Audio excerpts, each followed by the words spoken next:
Hey, what's up guys? Joker here. Today we're going to be doing an unboxing of the Intel i9 9900K. You've seen everyone talking about this all week. I have one right here in this box, or at least I hope that's what's inside of this box, and also a motherboard from EVGA, which should be their Z390 for the win board. So we're going to take a look at both of these.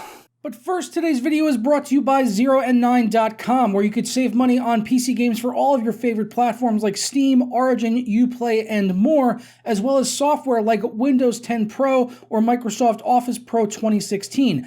And if you use the code JOKERW at checkout, you can save 22% off your copy of Windows, which would bring the price down to $12.47, or you could use the code JOKER-S at checkout, where you can save 10% on the entire website for anything you pick up over there. Please check out the link down in the description below.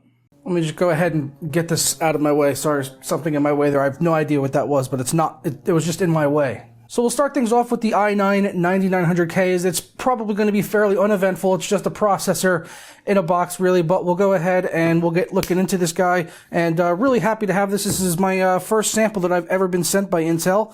So really excited to start getting testing on this and working with them. So huge thanks to Intel for providing out the 9900K for testing purposes. And let's see if I can give you a shot as it opens up here. And okay, that's what we're met with. Looks like some black tissue paper. Let's go ahead and pull that out. Hopefully this isn't too loud on your ears. Toss that to the side. And that's the box that we are met with. So this is definitely not consumer packaging. And as you guys saw, they have like that 12-sided pentagram, kind of looks like a D&D die. Kind of looks like one of those. And this, it's definitely not fitting inside of this box. So this is not consumer packaging whatsoever. You guys saw that packaging. I'll probably be showing some B-roll of it here right now that I saw at the event earlier in the week in New York. So let's go ahead and we'll crack this open and see what the reviewer packaging looks like at the very least.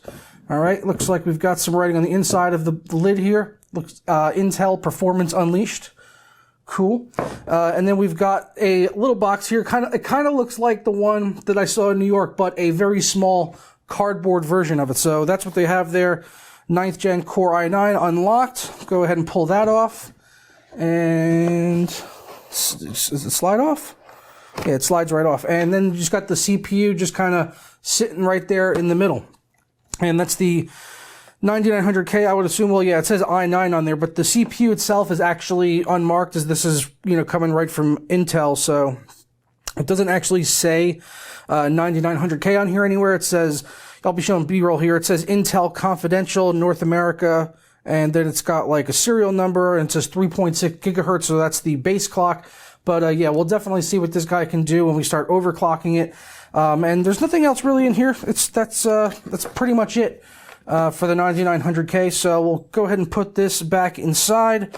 Intel Inside, remember those? So we'll put that back inside, and then we'll move on to the EVGA Z390 for the win motherboard. They do also have a dark motherboard, the Z390 Dark, which I saw. Which is, well, it's darker, for starters, but it also has a couple other features. It has like angled 24-pin and 8-pin connectors for the motherboard. It's got only 2 RAM slots, so that could possibly help with a little bit better overclocking. I actually am partial to the for the win board, even though I like the dark look of the Dark. I like the fact that this has quad channel memory support. So this is going to be the board that I'll be using for all of my testing here. Go ahead and crack this guy open. I also do have some other boards coming. I know that, well, actually, no, there's a board I can't talk about yet. So I won't mention that. I might be able to talk about it, but just to be on the safe side, I'm not going to, because it's not releasing until sometime next month. So it's a little bit later on from the release than the rest of the motherboards that are coming out. And in here we've just got the EVGA Z390 for the win board, as I said, wrapped up there nice. I've used a couple of EVGA boards in the past. I had I think it was Z170, I think it was. I had one of their Stinger motherboards as well, maybe Z97, I can't really remember. But they've always been very solid motherboards. I mean, I think EVGA motherboards are somewhat underrated in a lot of ways, because I don't think most people instantly think of EVGAs for motherboards. I think most people probably think of them for graphics cards first, and then also power supplies. Their power supplies are very good. They use SuperFlow or PSUs for theirs, for their gold rated ones anyway.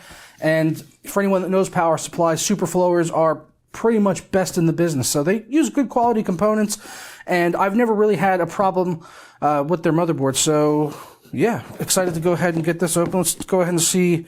Not really too sure what it has in terms of connectivity. I didn't really do a in-depth look at it, and there's not a whole lot of content out there right now, obviously, on these motherboards. I couldn't really find any videos on this motherboard, I don't think. I saw some unboxings of some of the MSI stuff, Gigabyte, Asus, but nothing as of yet on the EVGA Z390 boards.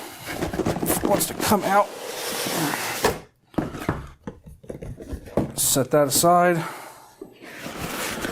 And let's see what comes in the packaging. We've got a couple of things here stuck to the top of the box. Looks like a, what is that? Ah, it's a USB. There's a couple of packages stuck to the lid. One is a USB, which I'm assuming is for drivers. Nice to see driver discs are gone. We've got some other stuff in here, some tacky little things. Not tacky in the adjective sense, just like little sticky things. Let's see, we've got a old school SLI bridge if you're going to be using that. Some more of those sticky things. SATA cables, straight SATA cables anyway. Rear I/O cover. I guess since they have a rear I/O cover in here, they don't have one that's pre-affixed onto the motherboard. I've started seeing that on some boards, and it's a feature that I really like. I wish EVGA had maybe done that on this board, and hopefully I want to see it become more of a trend where they have the I/O fixed right to the motherboard itself. It's very nice when it's done that for you, so you don't have to mess around with it or anything. And we've got the motherboard in here. Looks like we've got some padding on the back to help protect the rear of the motherboard. Put the box to the side over here. And we'll go ahead and get this guy open. And I will do some B-roll here as well, what the board once it's out and everything like that. And I'll give you guys a good overview of it, some nice sexy B-roll shots. Okay, so there's the board right there. You can see we've got some silver accents here. I thought in some of the photos when I looked at them online before I got the board that I thought maybe that this part was white, but this little shroud that we have on here is actually silver. So it looks quite nice, and I think it'll go pretty well with the system that I'm planning to putting it into, which will be my new test system. Really, I'm upgrading the 7700K frame rater build, and we'll be using 9 to 900K moving forward for any GPU testing. As you can see, we've got 4 DIMM slots on here. I'm going to try and do this in reverse. Looks like we've got a power switch, decent amount of fan headers all around. I didn't really get a count. Looks like we got 6 SATA 6 connectors on the side, SATA 6 gigabit connectors.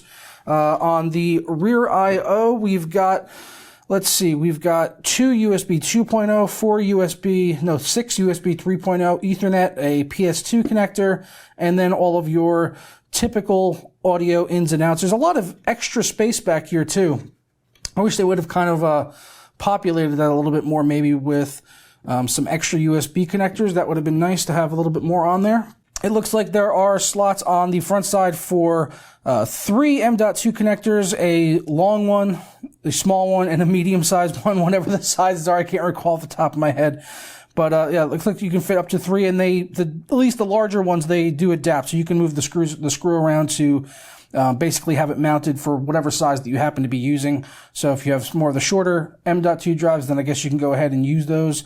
Or they also have the smaller one like for Wi-Fi, but I don't think you'll really need that because they have Wi-Fi supported right out of the gate on the 9900Ks, but no antennas on this motherboard. So it'd be interesting to see how the Wi-Fi works that way without having like a range extender, like the little antennas that'll come off the back of the motherboard, although I'll be running this over Ethernet anyway. Let's see, nothing really else too interesting just by looking at the board. We've got USB, Type-C connector on here. The 24-pin connector is just standard, sticking straight out rather than to the side. But I did notice that on the bottom of the board, so the front connectors are all actually angled facing down, which I've not seen yet on a motherboard that I've personally used. I've seen some online, but that's kind of interesting, and I look forward to seeing how that works out with cable management, having the connectors facing downward rather than facing straight out. I think that'll probably help keep cable management looking a little bit neater, depending on the case and how it routes cables and all of that. But that's kind of nice to see that right there. And I also did notice an extra connector on here. So they've got an 8-pin ATX power up at the top, so that's standard. But then there's an additional 6-pin ATX power connector at the bottom. So that'll probably, I imagine that's probably going to help out better with overclocking and things like that to get some extra power delivery to the board. So that's probably something we'll look to utilize for testing, maybe test it with and without and see the difference here on this motherboard as we move forward with some more testing in the very near future, as you guys won't have to wait too much longer for reviews on the 9900K. And as I said, I'm going to be using this board for all of my initial testing, and then we'll be following that up going forward with some other motherboards as well. So huge thanks again to Intel for supplying out the 9900K, EVGA for hooking me up with the Z390 for the win motherboard. Please let me know your thoughts as always down in the comments below. If you want links to the 9900K or the Z390 for the win board, I will supply those down in the description for you if you want to go click them and check them out. Consider possibly buying one of these. The 9900Ks are available for pre-order right now, but as I said, I never recommend pre-ordering hardware, but you might be seeing this after the processors have released. So at that time, if you think it's worth picking up, then the link will be down there for you guys. But I'm going to go ahead and get out of here and enjoy the rest of my weekend. And yeah, I'll see you guys all on Monday for another video. Ta-ra.